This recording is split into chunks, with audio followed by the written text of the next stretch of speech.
Senior law enforcement officials from 35 countries across Africa gathered in Brazzaville, Congo for the 23rd Interpol African Regional Conference, which has brought together some 175 African delegates, as well as 4 observers from Europe, Asia and international organizations. For 3 days, police services from participating countries will debate on new strategies to combat transnational crime like terrorism, drug trafficking and cybercrimes, which pose a challenge to continental security.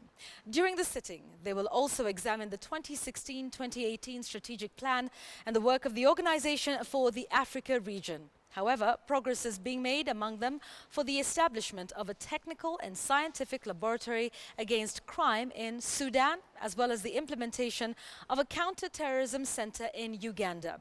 To further support its member countries in Africa, in January, Interpol signed an agreement to open a special representative office at the African Union in Ethiopia.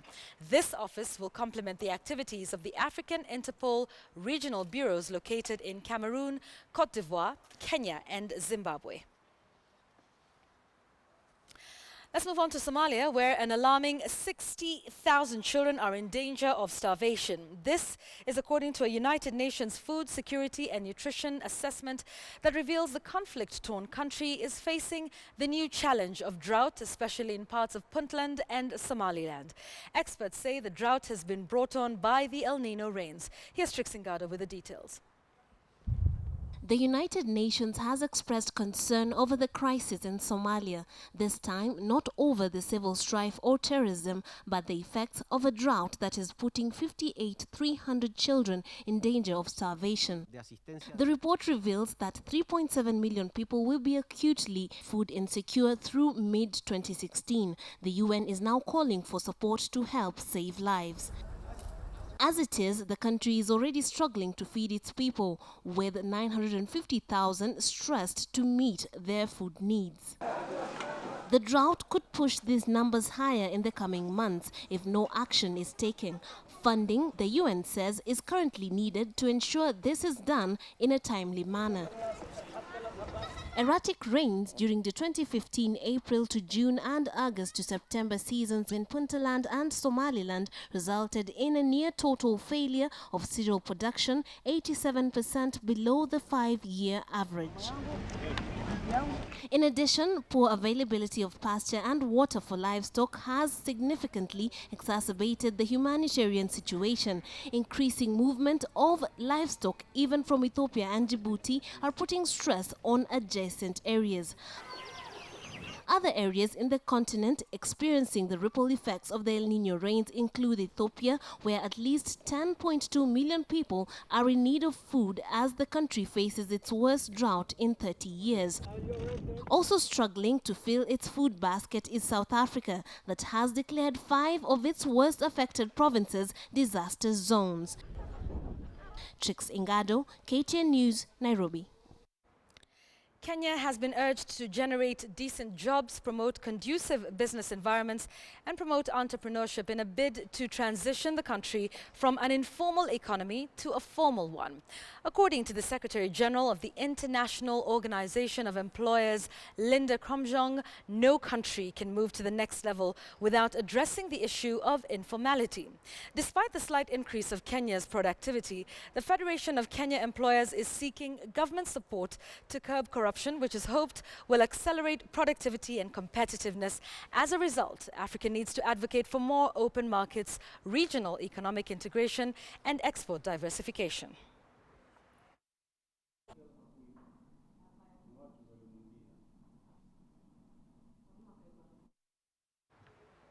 South African opposition parties on Tuesday asked the country's top court to rule on whether President Jacob Zuma broke the law by spending 250 million rand on a state-funded security upgrade to his home. The Constitutional Court will decide in the next few days if it will hear a case to decide whether a report from South Africa's anti-graft authority accusing Zuma of misusing state funds was legally binding.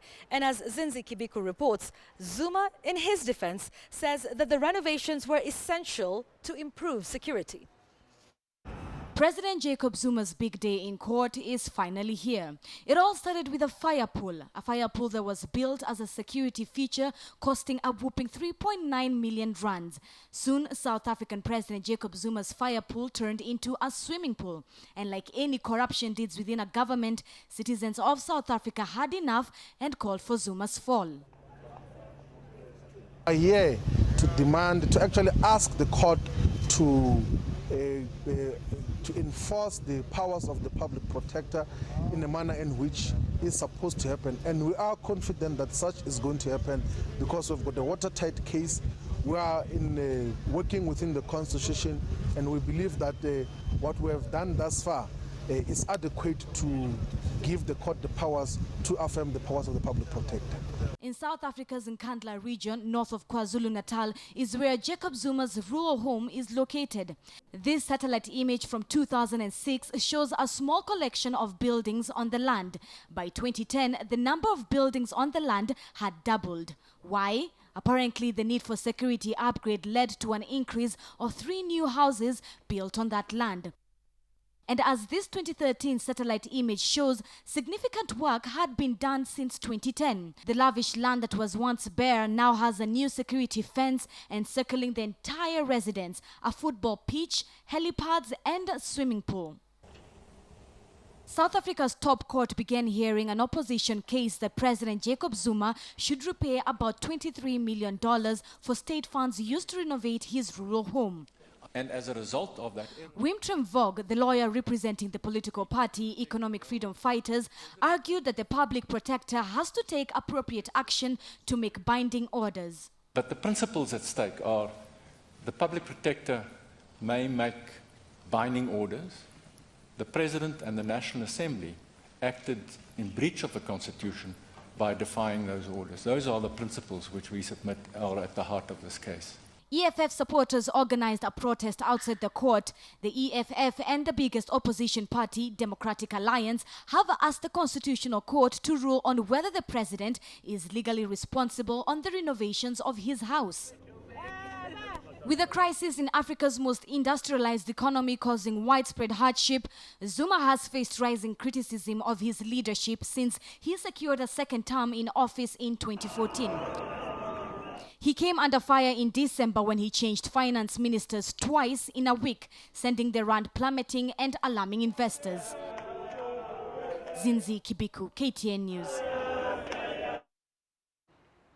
A military court has remanded Uganda's former intelligence chief and critic of President Yoweri Museveni until his next bail hearing. General David Sejusa was charged last week with insubordination after being accused of going to political rallies against the orders of the Chief of Defense Forces, which he denied. Sejusa, who's a strong critic of President Yoweri Museveni, was in court for his bail hearing after he was charged last week. President Museveni, who has been in power for 30 years, is standing for re-election on the 18th of February. Sejusa is closely linked to vocal opposition figure and presidential contender Dr. Kizza Besigye. The once Uganda's most feared general appeared at the court-martial handcuffed for his bail application. Inside court, it was a scene to behold, as relatives, friends and supporters stand up in large numbers to be part of the proceedings. General Sejusa is facing charges of insubordination, participating in activities of different political parties, and being away from duty without official leave. Top on the agenda of the proceedings were the arguments as to whether the court-martial had jurisdiction to hear General Sejusa's case. This follows the petition that was earlier filed in the High Court, seeking to determine if General David Sejusa was still a serving military officer or was constructively discharged. In its ruling, the General Court-Martial pronounced that since General David Sejusa had failed to avail a discharge certificate from the army, meant that he's still a serving officer. Court also ruled that it had jurisdiction to hear the case, even though there was a similar case at the High Court. That established, General David Sejusa's lawyers then filed for bail, listing 2 sureties, including Kampala Lord Mayor Elias Lukwago and senior surgeon at Case Clinic Dr. Deo Chizito. The defense also submitted that General David Sejusa was a senior citizen, a father and a breadwinner who deserved his constitutional right to bail. However, prosecution objected to the bail request, arguing that the sureties that had been listed for the bail application are not military officers, since General David Sejjusa was being charged as a military officer. Court then adjourned the matter to the 23rd of February, when they will either grant or deny General David Sejjusa bail. The scales of justice have weighed against General David Sejjusa, who returns back to Luzira prison until the 23rd of February, when court resumes to listen to his bail application. This means that he will not be able to cast his ballot on the 18th of February, which of course has left many questioning whether this is a political case or a civil offense. Solomon Serwanja, KTN News, Kampala, Uganda.